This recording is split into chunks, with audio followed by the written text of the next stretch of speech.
Mission locale de Grasse, Émilie, bonjour. On est pas loin. Ouais, donc je l'ai vu derrière là-bas.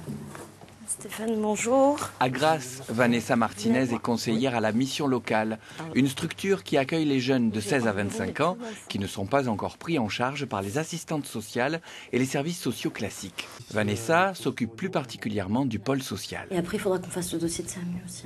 Voilà. Donc après, ce sera... Bon, il faut que je passe un coup de fil pour voir au niveau du logement où ça en est sur la liste d'attente. Voilà.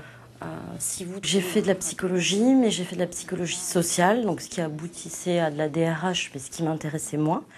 Donc j'ai eu la chance de pouvoir faire un long stage à l'hôpital Lanval, aux urgences pédiatriques en unité psychiatrique. Donc du coup, j'ai découvert tout un autre univers.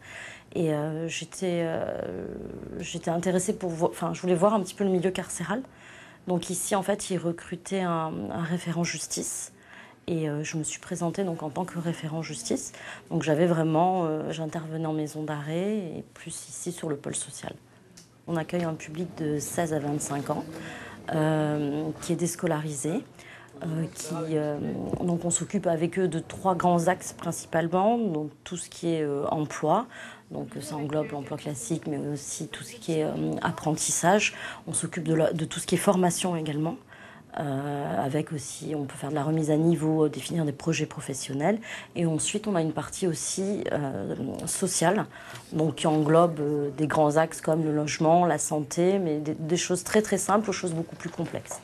Je vis dans une structure de nuit, c'est-à-dire un accueil de nuit qui me permet de survivre en ce moment.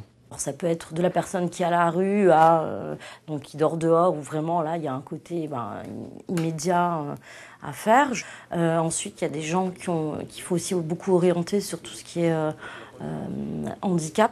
Comme c'est un public jeune, le handicap parfois il n'est pas encore avéré. Ici, on est au Musée international de la parfumerie. Donc, c'est un chantier école. Donc, c'est en amont du chantier d'insertion. Donc, les jeunes sont positionnés ici pour effectuer des tâches de jardinage, ainsi qu'une remise à niveau dans tout ce qui est français, maths, un petit diplôme d'informatique, un brevet de secourisme. Et en fait, ils se remobilisent, ils cherchent des stages pour voir si en fait tout ce qui est jardinage, maçonnerie leur convient. Et les jeunes, ils sont arrivés en octobre et c'est finalement une période où dans un jardin comme celui-là, il y a beaucoup de choses à faire. Donc on leur a proposé de participer à ce qu'on appelle l'hivernage. Ça veut dire concrètement que toi, toute la journée, tu vois des gens qui te racontent des difficultés. C'est la volonté d'être dans la relation d'aide. Et puis il y a des gens qui sont quand même très variés, très intéressants dans leur diversité. Et ils sont très enrichissants. Constantin, te penche pas quand même. On va voir tes fesses. Il fait exprès, Constantin, il veut qu'on voit. Tu cherches une copine, Constantin? Ils sont dans un contexte économique qui est délicat, ils en ont conscience. Donc ils ont encore plus de volonté de s'en sortir et ils sont un petit peu plus... Ça les responsabilise un petit peu plus, quoi. On vient ici déjà avec un projet, déjà une envie. Donc moi, c'était mon projet, donc c'était le body piercing. Donc après, il y en a d'autres, ça va être dans les lagages, je sais plus par rapport ici. Il y en a, c'est pour être infirmière. Enfin, il y a vraiment de tout. Et donc, ils m'aident pour que j'aille dans mon projet professionnel, en gros, que j'ai mon but, que ça soit à la fin, que ça soit concrétisé, quoi. Donc voilà pourquoi je suis en chantier d'insertion dans la terre, mais que je ne vais pas du tout être dans ce milieu-là, quoi.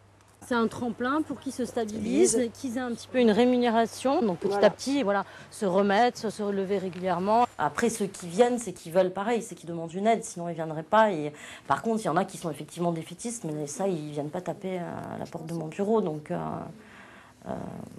moi, je trouve qu'on croise des gens qui sont quand même assez incroyables, quoi. Déjà, d'avoir 16 ans, c'est compliqué. Qui viennent d'assister au suicide de leur mère.